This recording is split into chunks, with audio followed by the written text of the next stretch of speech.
Hi. Welcome everyone. Hi Siobhan, it's lovely to have you here. Thank you. Thank you for joining us for this event on midlife happiness. I think we were last together at an Action of Happiness event in 2011. So it seems a long time ago, but it's great to see you again.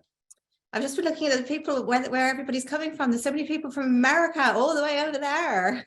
It's a brilliant global audience, and thank you to everyone who's joining us. Fantastic to see hundreds of you joining for another live Action of Happiness event. I'm Mark Williamson. It's so good to have you here for this very warm and kind-hearted community. So please, as always, keep it friendly in the chat. You will have a chance to ask Siobhan questions during this event, and we're also going to be, as always, trying to make it interactive and get all of you involved.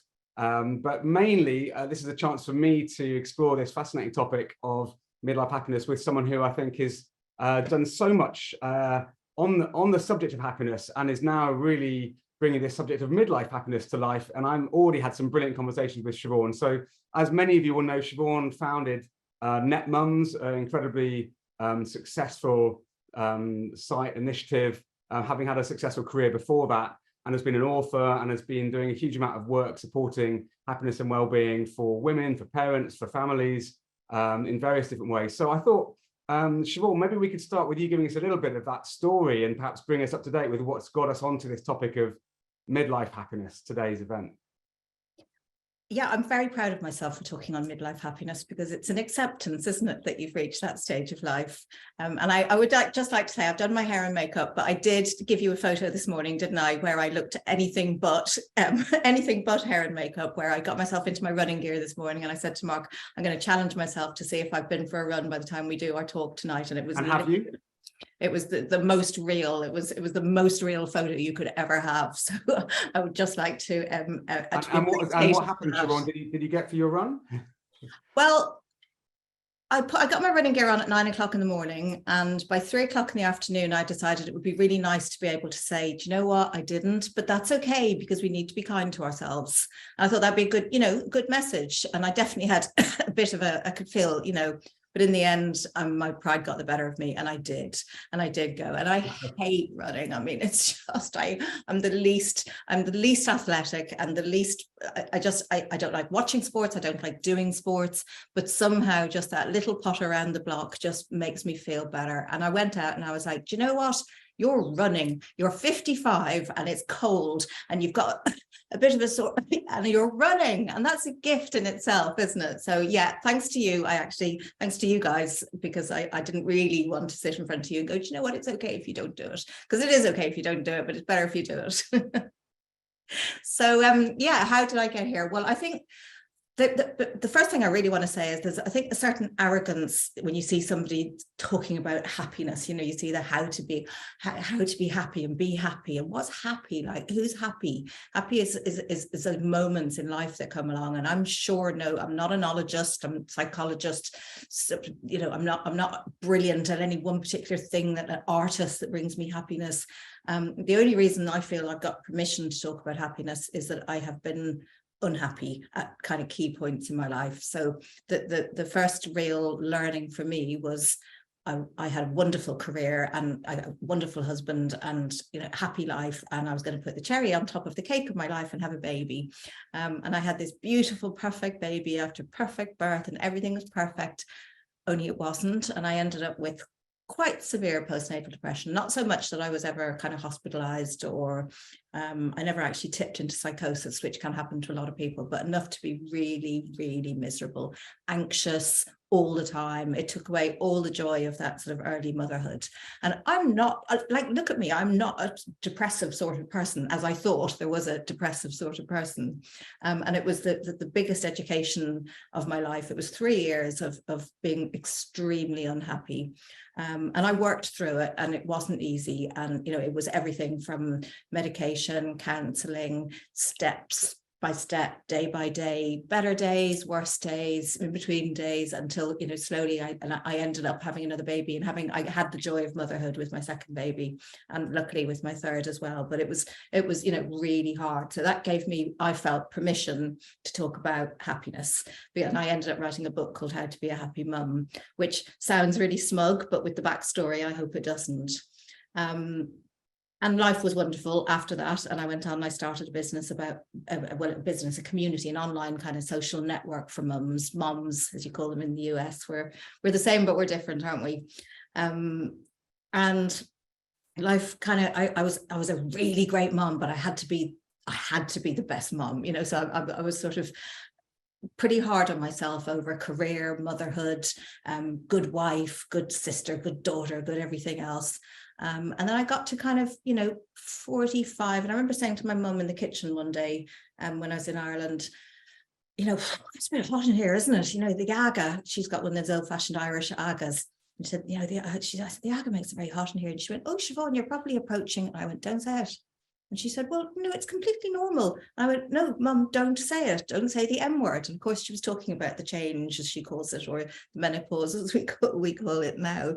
And I was like, no, it's not happening. And she went, well, it happens to everyone. And, Irish mammies. And I was like, no, it doesn't. Don't talk about it. And that was that I used that as an example of how anti-aging I was. I mean, I think you asked me some really poignant questions when we had a chat yesterday, and I was fighting this all the way. I'm a fighter, but age, and as they say, time stops for no man or no woman, and here I am, and I'm 55, and even just saying that out loud, it's like the more I say it, the more I accept it. I'm 55. Well, I think we're going to come to this theme of acceptance as one of the things we talk about, but that's really helpful context, and thank you for being so open about your own journey, Siobhan. I thought maybe we could take a pause at this point and just connect with our lovely community who are already active in the chat. I wondered if we could just ask everybody, what kind of words and feelings do you associate with this idea of midlife or middle age? Maybe if you wanted to just share a couple of words that come to mind for you, wherever you are right now in the world.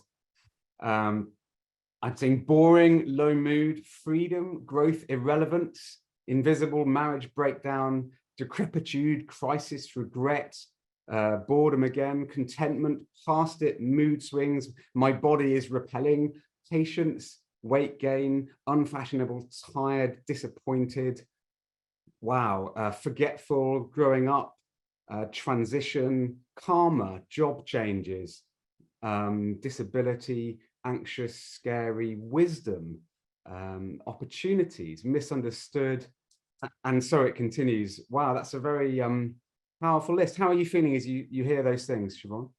Yes to yes to all of them, and no wonder we fight it. It's this sort of realization that you're not relevant anymore, that life is behind you, not ahead of you. So the sort of physical and emotional and mental symptoms of the menopause, but there's also this thing in front of you, which is the best is behind me. I mean, all the old expressions always have some wisdom in them, but over the hill. And, that's what I was facing. I felt I was facing the end, the beginning of the end. I'd had my life. In fact, my daughter, who's adorable, but a truth sayer, one day they were all, they're teenagers, they were all going out. And I was like, oh, I wish I was coming with you. And she went, but Mum, you've had your life. And I was like, it was she didn't really mean it in a hurtful way, but God, it hit home. I was like, she's right. I actually have. I need to stop wanting to go out and have fun with the kids. So that sort of over the hill, that along with the changes to your body, the fact that your waistline just disappears.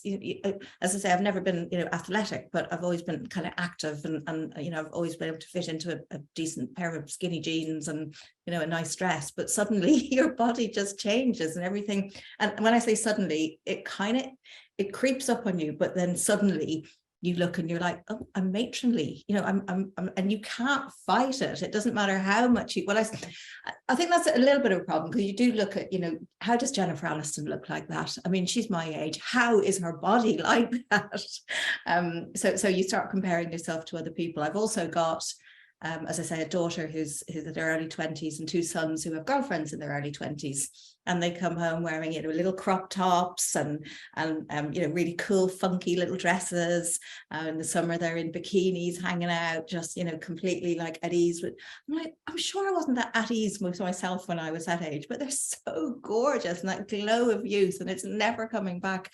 And it is a kind of it's almost like a grief, a letting go of that part of your life. And I would say it's taken me, you know, probably 45 was when I could just about feel I could get away with it, to 55, where I now feel I'm starting to accept who I am, what I am, where I am. But in the middle of all of that, of course, and we will talk about the menopause, won't we? You'll bring us back to that, because I think it's such an important subject for women Yes, and, I'd like and to for make sure men. we cover that specifically. And in fact, for lots of events where we've done things about different aspects of life, it's been a topic that's come up. So I'd really love to get your perspective. Maybe but I also wanted to just to pause, Siobhan, and say thank you to everyone for sharing what they did in the chat. It's still coming now, and it's really moving to see these real life experiences and perceptions. And I just wanted to sort of say thank you to Kate, who in the chat said, it really helps to know other people feel like I do, group hug. So I think there's something here about the togetherness sense of like, this is actually something that we all go through in different ways at different times along our life journey. And what I hope we're going to take from this event is that's okay, that's normal. And in fact, it isn't over the hill. It's the beginning of a new part of our journey that can be actually incredibly hopeful and exciting and life affirming and fulfilling in many different ways. So I hope so. And I think, again, I only have permission to talk about this because, of course, I did it really badly, you know, so I went from that stage of it's coming up to reaching this point where I actually thought, when I first had children, I thought that the only thing that really matters is getting my youngest to 18. You know, once I've stayed alive to get them to adulthood, kind of my job is done. I had this terror of, you know, dying when my children were small and leaving them motherless. It was, you know, I think a lot of women experience that. And of course, the youngest reached 18 and I was still here and they were still here and life was going on. And you know, I'd had this great career and I made some money and we had this beautiful house, and I was just so empty inside. My key thought was, I'd happily die today. Happily. Not, I wouldn't kill myself, but I would happily die today because I've done everything. I've had, you know, a great childhood, lucky me, a lovely family. My dad's gone. He was, you know, my hero. My children are grown. I've had a career. I don't want to travel. There's nothing I want to do. I would happily die today and say, thank you, God, for a wonderful life. And I look back on that girl now, or that woman, wasn't that, you know, that wasn't that many years ago. And that's just really sad, isn't it? That I got to that. I didn't think I was depressed. Maybe I wasn't. It was just this sort of stage I got to where I just had no plans for the future, no desire, no excitement, no love of life, nothing, just completely. And again, Siobhan, you're certainly not alone with that. And I think maybe we should share with the audience, who anyone's not come across this idea of the U-shaped curve of happiness. So those of us who focus on the sort of well-being research know that it's actually universal across many cultures, where people are generally have higher levels of happiness in their sort of younger years, maybe age 20, and actually rather surprisingly in their later years, you know, beyond 65 and actually into relatively late in life. But actually in the middle of that, there's this sort of U-shaped trough. Almost, I think it's almost exactly the age I am now, which is 49, where people are on average least happy. And of course, there are many reasons for that. So it's a young family, often it's aging parents, certainly something that lots of my contemporaries are dealing with right now, loss of parents. You know, challenging times at work, obviously physical changes. You know, we've talked about menopause, but obviously both genders, you know, experience physical changes. So I guess there's lots of understandable reasons why it's a really high pressure time. So again, maybe it's the starting point is just to recognize this is perfectly normal. But actually what I love about that U-shaped curve, and I don't know if you're feeling in the same way about this, but actually in some ways the only way is up from this point, which I find quite inspiring. And I think I'm not a scientist, and I tend to talk about things anecdotally, and then I'm wrong. So somebody do correct me if I'm wrong. But I think that the sort of the happiest comes about around 60, because you've sort of been through, you've brought up your children, you've been through, you know, all of those. You've kind of got to wherever you're going with your career, although that doesn't mean you're not working anymore. You've got this level of acceptance, you've still got your health, and that's one of the things that, you know, we need to do is, look, someone's just said 60 is amazing. I can't wait. I'm actually looking forward to it now.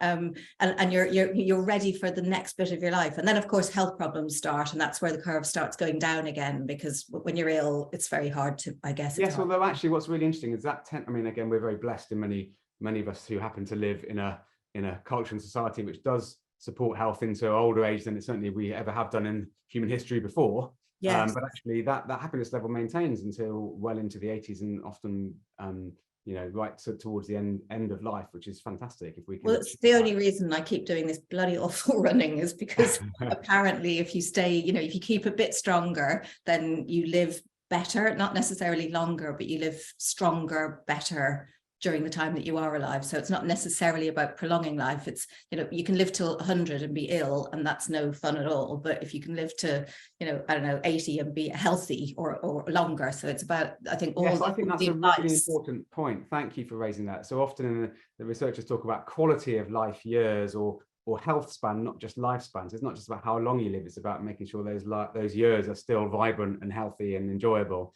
So I guess being Action for Happiness, we'd be really keen to come on to some of the action suggestions. I think we've reframed this situation really well. It is what it is. We're kind of, either reluctantly or happily accepting transition in our lives. What are some of the things you'd like to share as being really helpful as we sort of look at optimizing, should we say, our midlife well-being? I suppose, should I probably share the story of how I got over the hump of the hill and didn't from being that person who just didn't want to live anymore. I don't want to say that because that sounds like I was suicidal, and I wasn't. I just would have been happy if there'd been a button and it was like, you can press this button, I'd have happily pressed it. What was it that helped you make the transition into the state of mind you're in now? It wasn't a helpful way, and that's one of the reasons I talk about it, because I suppressed everything, and I stayed being a good wife and a good mother and a good daughter and a good worker, and I kind of had, I suppose, what would have been called a midlife crisis if I was a man in the old days who would have gone off with a younger woman and bought himself a sports car and whatever the cliche used to be. But I didn't mean to, but I just blew up my life. Something in me went, you're not going to listen to me. So, and it was a bit like with postnatal depression. I wasn't listening to myself and what I needed from my life as a new mum, and something inside me went, well, if you're not going to listen, I'm going to make you. And it was almost like the same thing happened, but this time it was a bit more dramatic. And no one needs to know the details of my life, but I blew it up. I blew up my marriage. I kind of blew up my career. So my beautiful house, my beautiful life, sounds like a Talking Head song, doesn't it? But it was, it went, and we started from scratch, and it was 3 really difficult years of rebuilding life as, I suppose, a single mum with my 3 children, who are now adults. So that was a whole transitional thing as well. And it is not a route I would recommend anybody go through. So whatever you're feeling, take it in stages and try not to blow it all up, because people do get hurt, and it was hard for people around me, and it was hard for me as well. It was not the way I would have chosen to gracefully, it certainly wasn't a graceful entrance to middle age. It's taken me until like the last couple of, only even talking to you yesterday when you talked about acceptance, I was like, I'm actually at the acceptance stage, but it was very gradual, and that's life, isn't it? And going back to, I suppose, the running, using it as a metaphor, life is never gentle. It's a series of sprints and jogs and walks and crawls and falling over and getting injured, and sometimes you just have to go to bed, but you have to get back up again. And if you can't get back up, you need somebody to get you back up. So I had enough wisdom from having had postnatal depression to realize that I needed to do something now once I'd kind of come out of this crash. And I got a therapist. I talked to people. I never talked about postnatal depression for a long time because I was ashamed of it. I was ashamed of mental illness, and thank God we've moved on so much with the dialogue around mental illness. But it's still quite hard to talk about as a mum, because you feel perhaps you're a failure. So but it's, I'm really grateful for you being so open about this, Siobhan, and I'm sure it's inspiring many others. I just saw somebody in the chat asking about, obviously the relevance for men here as well. So maybe I just like to really briefly do the same, which is to sort of, my journey has been a little bit different, and I feel very fortunate to be able to do what I do now. But I had a sort of, life crisis that led to me leaving a commercial career, having severe sort of health problems with like stress-induced back pain, and eventually found my path to really caring about mental well-being, and I've had the joy of doing this for the last 10 years, but there were certainly some rocky moments along the way. So I think, you know, I can relate to, and of course, you know, hopefully bring in a male perspective of a similar sort of wrestling with, like, what's it all about? Where am I going with my life? What's my identity? What really matters? All those questions that go around with us. I think so much of it is I think similar. Maybe I'd like to say women are better at talking about things than men. That's only my experience, having run an online, you know, quite a large online community, and trying to bring dads in. Yes. Dads didn't want to engage in the same way online as mums did, but maybe they do in the pub with their mates. But you know, there's a lot of loneliness. There's still a lot of loneliness out there. Yeah, and of course there are differences in how they're treated. Some of the chats just sort of said that men are celebrated and women are ignored, and I think there are some prejudices around some of life's transitions that can be different for men and women as well, which we just need to hold them as they are. But let's come on to some of the things that have really helped. So one of the things that's really struck me, and I don't know if you agree, Siobhan, but I found that what people call the basics have been enormously helpful in a way that I thought perhaps, you know, I kind of ignored them. But things like getting enough sleep, eating less sugary crap and more sort of natural food, being regularly active, cycling has become my thing, and I don't drink alcohol anymore. And that was You gave up alcohol. I never thought I'd be saying that, but a few years ago that happened. So in what sort of things, I mean, have you found some of those basics to be nourishing for you as well? I think you should talk about giving up alcohol, because that's something we could all learn from. Well, certainly I could. It's, I don't know, being Irish. I actually saw a lady on here from Donegal, but so hello, my dad was from Donegal, but yeah, there's such an Irish culture thing, isn't it? You know, everything revolves around celebration, have a drink. Something goes wrong, have a drink. Someone dies, have a wake. You know, everything revolves around alcohol. So as you get older. Well, just briefly, seeing as you asked, I mean, I had always enjoyed drinking as a social thing. And of course, as a teenager, I guess it was a way of getting confidence. And then a few years ago, I'd become rather too into my sort of craft beers. And one night said something that I kind of regretted to a loved one, and then thought, why am I doing this? And about the same time, rather tasty alcohol-free beers emerged, and I started drinking those instead, and realized I could still do all the sociable things without needing to have alcohol involved. And in fact, talking about Ireland, I was in Ireland with my family. My dad's Irish, and I took the kids over for the first time this summer, and I managed to get a pint of Guinness alcohol-free which they now do in pubs, which is like, wow, this is pretty remarkable. So anyway, that's a brief interlude on that topic. But what sort of things have helped you, would you say? I mean, I think it is that I was, again, the sort of the, you know, back to the rebel. I don't need to embrace these silly diets and these health fads, and, you know, eat more vegetables and green stuff. And, you know, I lived on biscuits, and I was proud of it. I would have, you know, I'd have 4 custard creams with a cup of tea before I even got out of bed, and then I'd have a chocolate bar on the tube on the way to work. And that was just, you know, that's the way I rolled. But you just can't do that after a certain age, in the same way that, you know, the kids will get out a bottle of vodka. You know, I'm very, very careful about what I drink now, not just because you just don't have the capacity anymore, and the sort of the implications the next day and even the day after that are just too great. And it doesn't matter how much you want to fight against that. I'm sorry, your body is just telling you. And it's exactly the same with healthy eating. I have introduced so much better. I'm probably where most people should be normally, you know, but I finally got to a level where, you know, I eat yogurt, and I make sure I have some greens, and it's a virtuous circle. You know, if you do a little bit of exercise, add a little bit more healthy food into your life, then you feel a little bit better. Therefore, you don't want to drink as much alcohol. Therefore, you feel better when you wake up, or you sleep better, and then you go for that run, and you get this sort of virtuous circle. And I fall between virtuous circles and vicious circles. But again, that's life. None of us are perfect, and it's okay to get it wrong, rebalance, and not in a dramatic way. Right, I'm going on, you know, the strictest cabbage soup diet or whatever the latest thing is.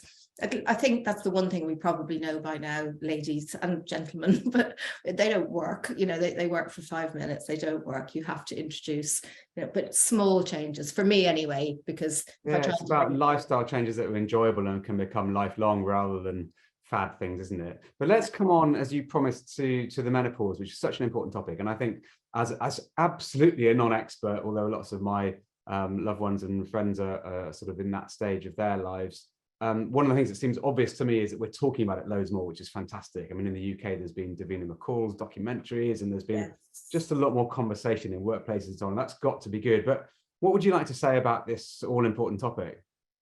I think it's absolutely amazing it's being talked about. I mean, the Davina effect, as they call it over here in the UK. Davina Cole's famous TV celebrity presenter, and she's done 2 very, very impressive documentaries on the subject. And, you know, lots of people have are now talking about it quite openly in their social media, influencers, doctors, people with solutions of all sorts.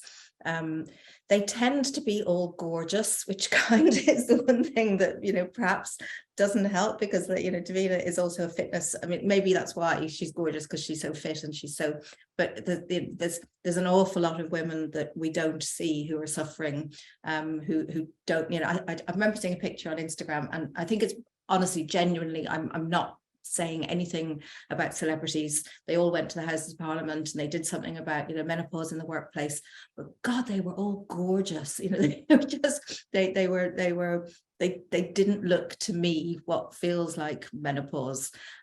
So it is raising awareness, but it's also, I don't even know if this is a good message, but I suppose the message is, I also know an awful lot of women who've gone through it very differently. They've gone, you know, I've been doing work with individual women who can't get off the sofa. You know, they've put on 2-3 stone. Going to the corner shop is beyond their capabilities today.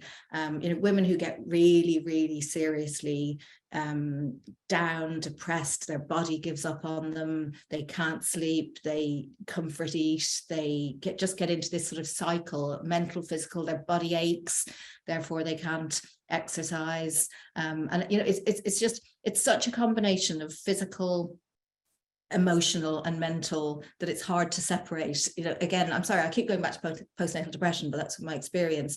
Is it hormones that cause the postnatal depression, or do your hormones change once you get the, you know, what is it? Is it because of something that happened in your past, which for me, I unraveled some stuff which helped me? It's just a big combination of things. It's very complicated, but instead of why, what can we kind of do? So the symptoms that I think women find, there's the obvious ones, there's the hot flushes, the sort of the weight gain, the I'm sure, ladies, I'm sure you can add to this list. There's, you know, there's aches and pains, there's all the things that are kind of obviously physically related to the menopause.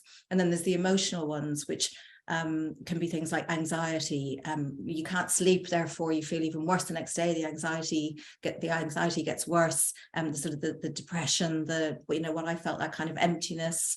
And I'm seeing people in the chat adding in insomnia, brain fog, lack of concentration. That's one. Yeah. Brain fog was for me the biggest shock, because I've always had pretty, you know, good recall, pretty sharp, able to think on my feet. I couldn't get so many women say they think they've got early onset dementia, because you literally, you're on the verge. I'd go, I can't remember what I was going to say. And it'd be literally gone, like no recollection of it whatsoever. And the inability to find the right word for something, like the inability, I would be going, you know, that thing where you can't find, but you should be able, I can't remember it. I just couldn't get the word for anything. It was quite horrifying. So one of the things that quite a few people have shared with me is that HRT, or hormone replacement therapy, can be enormously helpful. I think for some there may be some sort of stigma associated with it, or some misunderstanding, but is that generally your sense? Because that seems to be the message now, which is actually do really reach out for help, and actually for many people that HRT can be life-changing. There's, I think, 34 symptoms of the menopause, which I now think they've put up to 48 and counting. So we're going to put some links afterwards, aren't we, or somewhere that you can sort of see what the symptoms are. HRT, again, I'm not a doctor, so, you know, just to qualify that, but again, I think we're going to put some links up to some doctors' advice afterwards. HRT had a really bad reputation because of some trials it went through where it became associated with breast cancer. In fact, that research has now been debunked, isn't quite the right word, because I don't think anybody ever meant to give out false information, but information came out that led to people believing it could lead to breast cancer, and therefore women overnight stopped taking their HRT, and for a long time it became something that people wouldn't, even doctors didn't want to prescribe it. So that is a huge education piece that has kind of re-emerged in the last few years. HRT saves no, I shouldn't say it saves lives, but it probably does. For I would say the majority of women whose doctor will prescribe them HRT, they find a dramatic improvement. It's not a complete cure-all, in the same way that antidepressants for depression, you know, you have to get the dose right, you have to play around with different levels of hormones. Some people need to add testosterone, some people need progesterone. We haven't talked about sex. I don't know if we're allowed to talk about sex on here, are we? I won't go too far, but you know, I think it's important there's men and women on here, and Absolutely. during the menopause age is when the vast majority of women of that age initiate divorces. So there's something going on, you know, and sex is an important part of a loving relationship, but for women it can become uncomfortable. Therefore it's, you know, no fun for either of you, therefore you stop trying. So that's something that HRT can also help, and that can be done either by pessaries or by the actual HRT that you take. And we're seeing in the chat here exactly reflecting what you're saying. So a lot of people saying it's changed my life, but then also others talking about side effects and suggesting that it's had problems for them. So I think, again, it's seeking the right support, but also, you know, what works for one person may not necessarily work for others. But let's come on to relationships, though, because I want to leave time for all the great questions that are coming up from the audience. But you hinted at relationships there, and I guess, as you said, this is a time of life when a lot of relationships can potentially break down for menopause related reasons, or indeed wider reasons around, like this big sort of changing going on in all of our lives. What's your sense of how we can respond constructively to that? I mean, not every relationship is going to last forever. I was married for 25 years. I was with my husband for 30 years. He's a good man. It was a good marriage. We have 3 good children, great children. So but it wasn't going to last. It wasn't going to last forever, but neither did we nurture it. You know, we were so busy being a great family. We were like a unit of 5, as opposed to a couple with 3 children. And I've been watching my peer group as we've grown up, and there was always those couples that seemed to kind of put themselves first, not that their children weren't nurtured, but they as a couple came first, and the children were part of their relation, they were under the relationship. And then there's the families where they became this kind of family unit. And I remember thinking, we're great because we're a family unit, you know, you're a couple with children. But actually it's the ones who nurtured their own relationship who have better relationships now that they're entering their 50s and 60s. And you could say maybe that's because their relationship was more solid from the beginning. I really don't know. But a relationship is a living thing. It can't just be put on a shelf for 20 years while you deal with the children and then come back to each other and go, oh yeah, let's start where we left off when we were 20 or 25. So I would, whatever the circumstances, if it's possible, nurture each other and you know, try to keep your relationship going. Because for me, the biggest regret is that I won't get old with the father of my children and see my grandchildren, and you know, it's that must be the most beautiful outcome for a couple in a relationship. On the other hand, and my sister, who's also divorced, my poor Catholic dad would turn in his grave. Luckily he is, but she divorced from a more difficult relationship, and as she was told, it's better to come from a broken home than grow up in a broken home. And, you know, it was the right thing for her. So I'm not going to like start on the whole issue of divorces, except that divorces are brutal. Whether they're wanted by, you know, one party, whatever the reason, they are brutal. Not always. There are people who do it, as I say, use that word again, gracefully. And in fact, my sister actually did write a book on untying the knot, where she and her ex managed to do it with absolute just pure grace. And she now has another partner, but her children's dad and his parents come to my mum's house for Christmas, and everybody sits around the table together, and her new partner and her ex-husband will go for a pint and go and watch her boys playing football together. You know, so it can be done.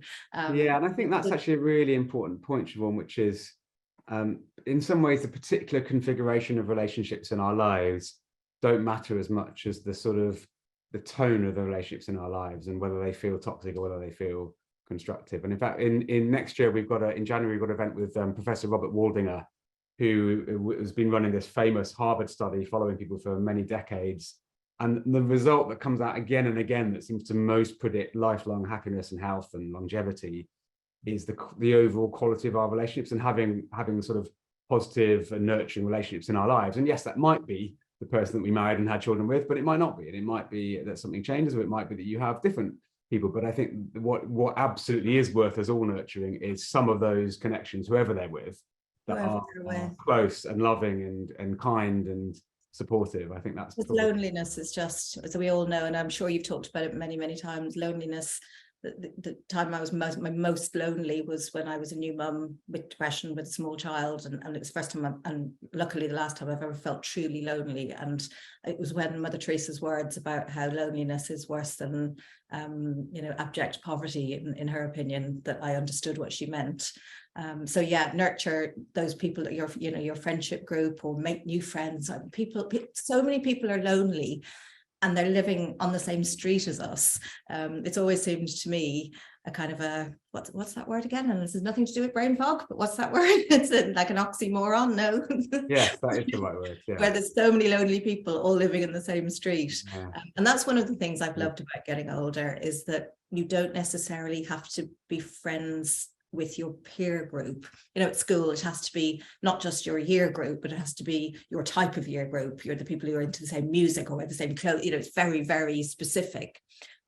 Now I'm as interested. I made a wonderful friend during lockdown who's 93, and I have tea with her every Friday, and she's the biggest gift to my life. Oh, lovely. She's an absolute gift, and she's on her own a lot of the time, but she's also friends with her neighbors. That she's got so many people who, she's not married, she never married, she's no children, she should be lonely. She isn't, because everybody likes her because she's just a lovely person. And I've learned so much from her about kind of, your family doesn't have to be your family. Your family is whoever you decide is your family. Your family can be, a friendship group.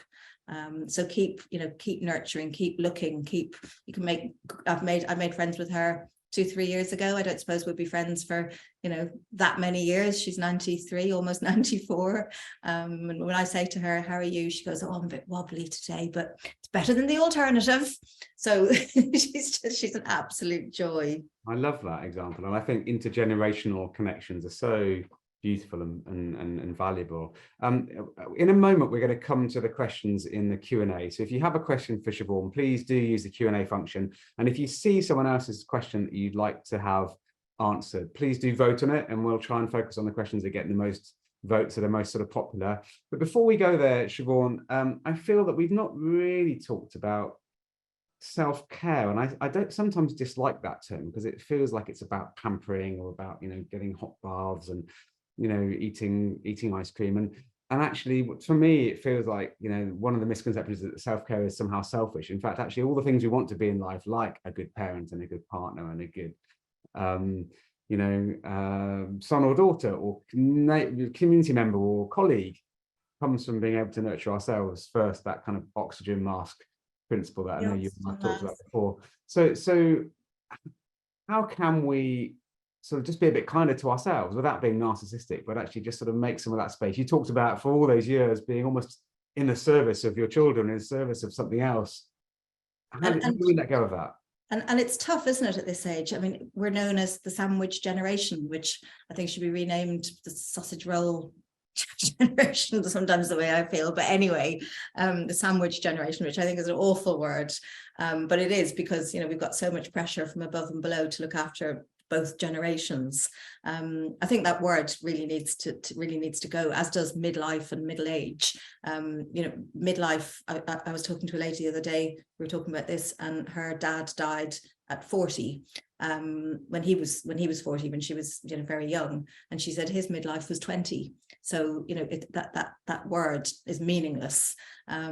So we've invented this new word called center. Sorry, I've gone off topic, haven't I? But we invented this term called center stagers, which I think is just a lovely word, because we are the center of the stage. This is our time when it's not just about service; it's about ourselves and all the people around us that have we're responsibility.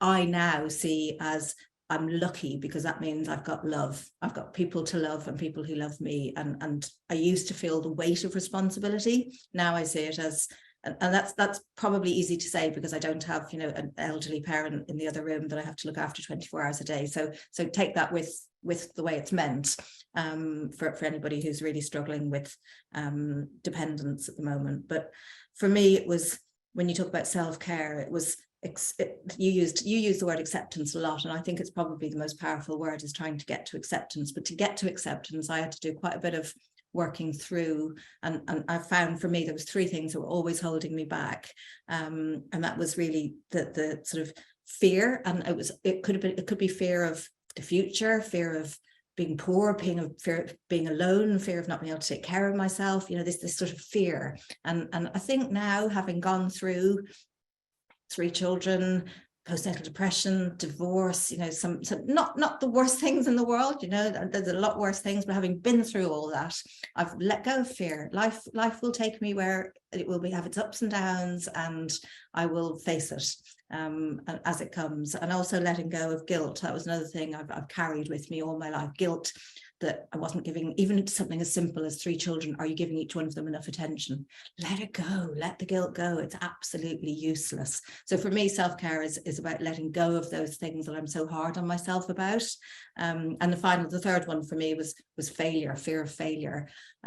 So when I had postnatal depression, I had to drop out of my job. I felt such a failure. When I had my midlife crisis, I left my company that I started. I left my investors, and I dropped the mic, and I felt such a failure. So now I've let go of that. I've learned so much from those experiences, and they've led me to where I am now. We just have to, so again, when you said but you have to love yourself, because each one of us is unique, each one of us is individual, each one of us is beautiful, whether inside or out. And that for me is acceptance. And I'm not there all the time.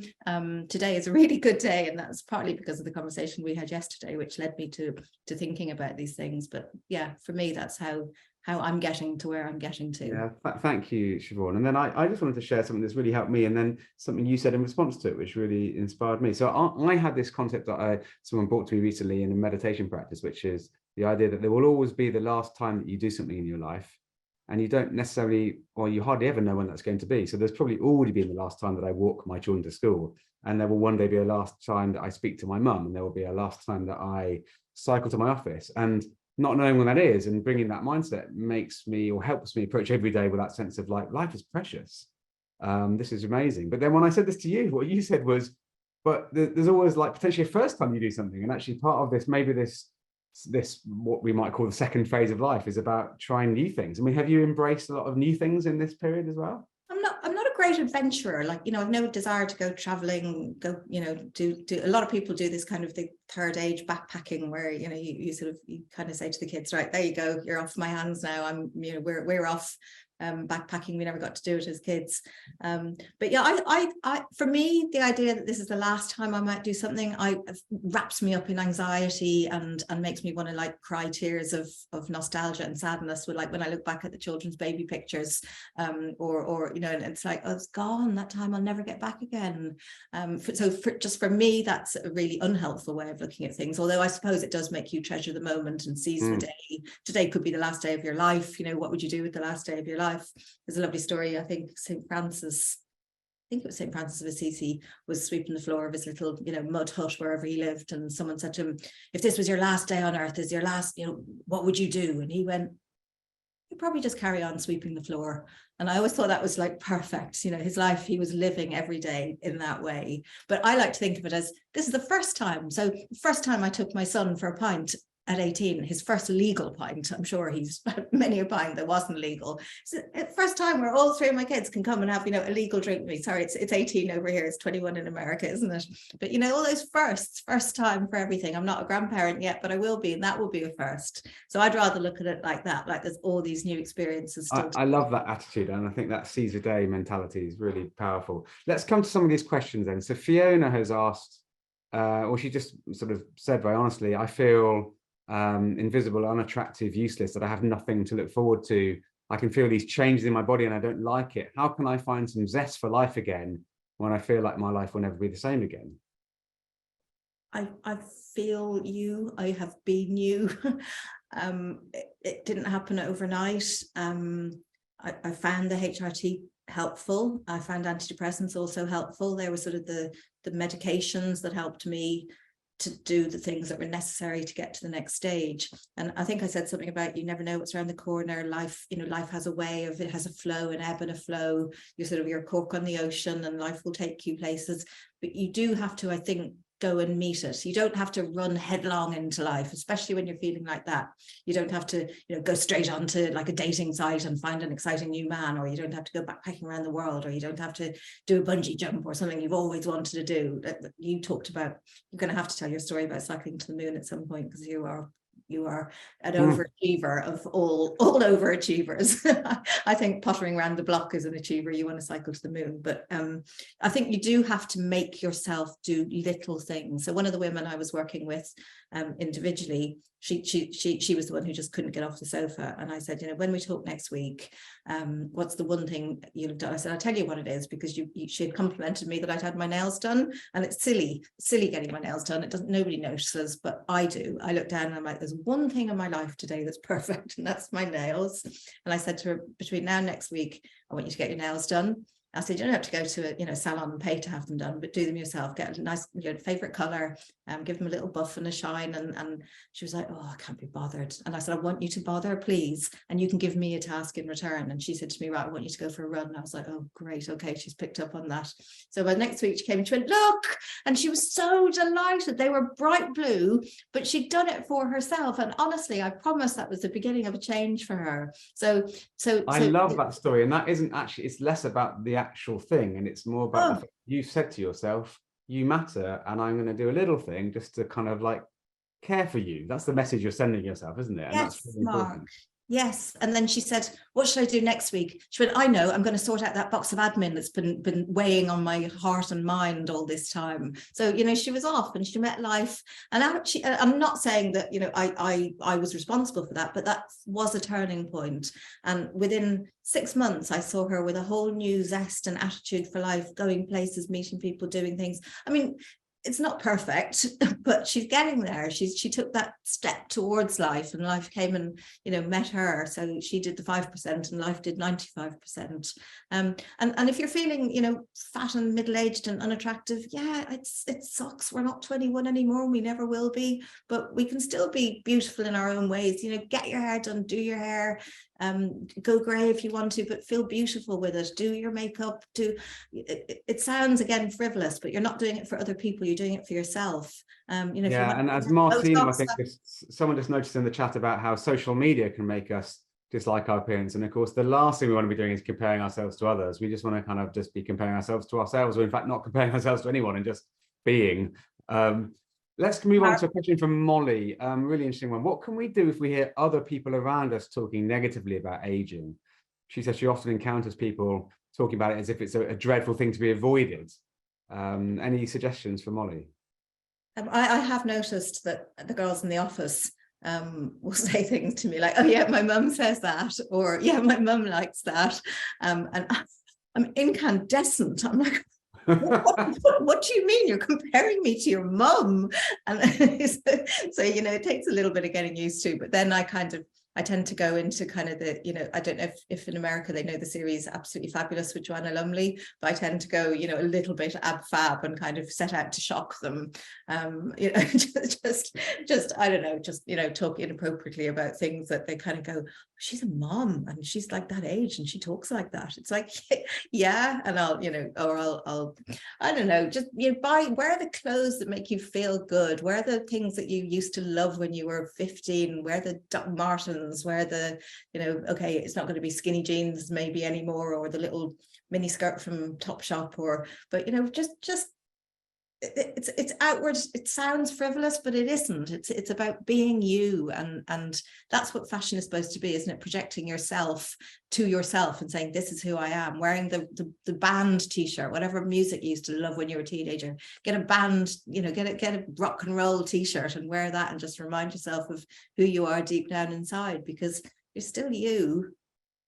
I think you've already answered this question beautifully, Siobhan, but it's the most voted from Natalie. So thank you, Natalie, who's just asked simply, what are the ways we can embrace midlife and find ways to thrive in this stage of our lives? And I think you've given loads of examples. One that you've just made me think of though, is that, you know, I have embraced not really caring what other people think in the way that I used to. And now what's amusing for me when I have teenage kids is like, I'm perfectly happy to like skip and dance and sing down the street and do something ridiculous. And they'll be like, Dad, that's so embarrassing. And I'm like, well, I don't care. And actually, it's quite liberating to not really be bothered in the way that, you know, teenagers clearly are about how they're perceived. That is a really good one. People talk about wisdom. I think mine again, to be the opposite. Mine is, I'm actually, for once, I'm willing to learn. You know, I think, you know, when I think about my 29-year-old self in my job, I thought I knew everything and I just thought everybody else was stupid. It was like, get out of my way, I know better. Now I realize that they say that, don't they? Actually, the older you get, the more you realize how much you don't know. So I'm embracing learning, listening to like my 93-4-year-old friend and the stories she's got to tell, and learning from her, learning from people. That's my aim for my next bit, is to be aware of what I don't know and learn. Sorry, where were we? Well, no, I think that's a perfect answer. Thank you. And I think as ever, I think the themes as well as acceptance that are coming from here are about hope and about sort of like looking forwards, not rather than being sort of worried about what has or hasn't happened in a way. And I think that's it's got the potential to be liberating if we let it.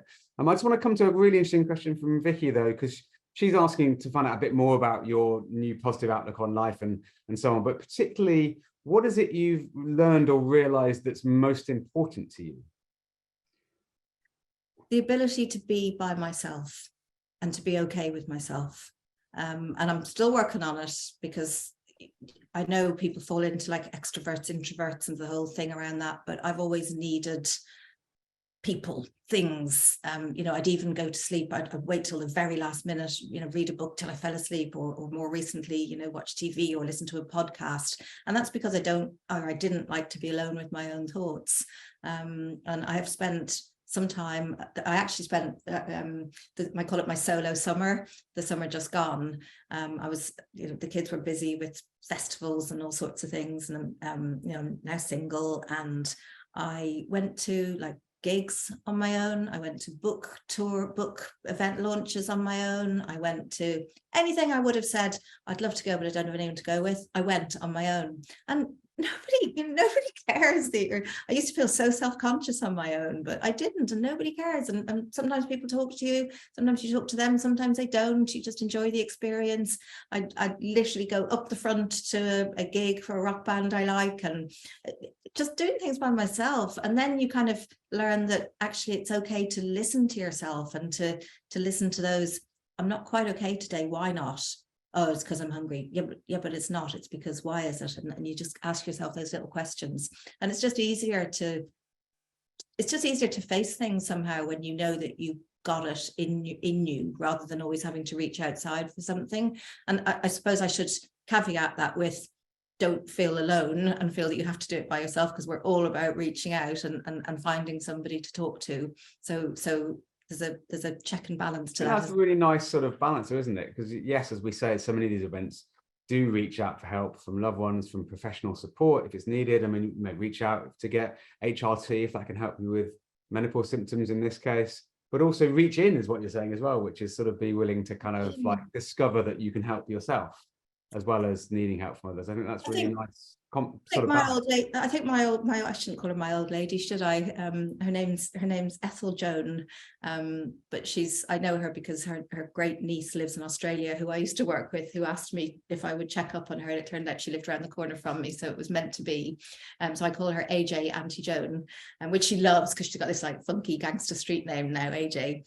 But I think she's probably been the biggest gift in my life, because she relies on me, and that makes me feel special and important. And to her, I'm just this young slip of a girl, you know, and she's always like, she shows me her clothes catalogue and we go through it together. And it's that sort of response. Yes, it's a responsibility, but it's one that has given me back way more. And I'm not kind of saying I'm this amazing person who volunteers, you know, I didn't intend to adopt her as my grandma, but she's been the biggest gift in my life.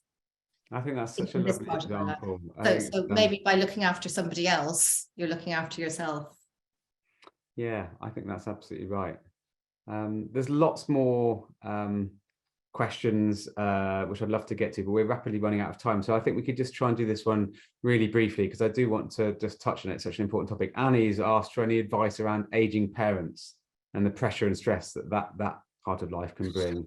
It's so difficult, isn't it? I'm very lucky that I've got 4 siblings, so we get to sort of share it out.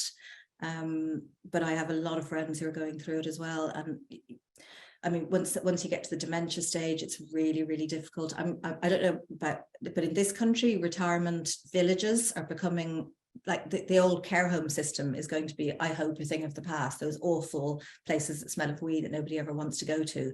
But you know, there comes a point where aging parents, it's a difficult conversation. And in fact, I'm talking to some people about how we can bring that to people, to help them to have those difficult conversations. There is a point where you are going to damage yourself and you're not helping them. You know, there is a point where they actually have to be, say, put into a care home. That sounds awful. There is a time when that is right, and those places are improving so much. They're becoming like, you know, funky retirement villages with swimming pools and spa centers, and I think that's the future, and that's something I'm very interested in. But yeah, it's not one I can really talk with great authority on, apart from to acknowledge that again, it's the guilt, and guilt isn't helpful. The only thing I'd add, thank you for sharing that, is, I mean, I've got 3 really close friends who've lost their father, all of which lost their father in the last sort of few months, and devastating as though that is, they have talked about the sort of life affirming aspect about being reminded about what matters, and in some cases the special time you can have with loved ones towards the end of their lives, and how much it puts everything else into context. And actually, if you're able to recognize that early enough and have the conversations that matter while people are still around, it can be really life enhancing. I mean, I had a great joy of, my dad's 85 now, I had a great joy of going with him and our kids to Ireland, and he got a chance to show them where he grew up this summer. And it was, you know, I don't know how many more, hopefully decades, but or years that he may have in his life. But just knowing that we've spent that we've done some precious things and had some important conversations is something that I find, you know, an important part of just that journey we're all going through. Siobhan, we're running out of time, and we're all so grateful for you. And in fact, there's so much love for you in the chat, and people saying how much they found this helpful. Your honesty and your willingness to share your journey and experiences has been really moving and profound. And tomorrow we're going to send, as you said, some follow-up links. But as well as all the thanks that are flying through in the chat now, thank you to everyone who's been part of this and for all your fantastic questions. But Siobhan, is there a sort of final thought you'd like to leave us with on this topic? Just if I talk a lot, as my wonderful father used to say, Siobhan, you've been given 2 ears and 1 mouth, use them in that proportion. So if I've talked about things that are a bit, you know, off key, or people have taken the wrong message from, then I'm sorry. I only come here not as an expert, but as a human being who's been, you know, through stuff, and I'm doing my best like everybody else. We're all the same. We're all the same.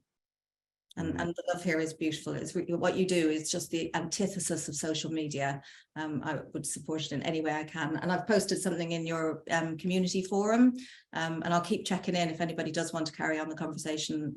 I'll be happy to. Yes, for anyone who's not part of that, the best way to access that is using the Action for Happiness app. We've got a community of about 200,000 people now who are connecting and sharing ideas every day and mutual support. So Siobhan's on there and is happy to sort of pick up any feedback from this event. So if you'd like to carry on the conversation, or indeed talk about other things relating to happiness and well-being, please do join us on the and meet each other, because that's the beauty, isn't it? You can meet people like you who are going through things like you, like the aged parents. If you can find people going through the same thing, that's what makes you feel most supported. You're not alone. You're never alone. Thank you, Siobhan. I feel much more connected to these really important topics. You've been a real inspiration, and thank you to everyone for being part of this. See you again for another one of these very soon, and look forward to doing this again sometime, Siobhan. Thanks. Thank you for having me. God bless.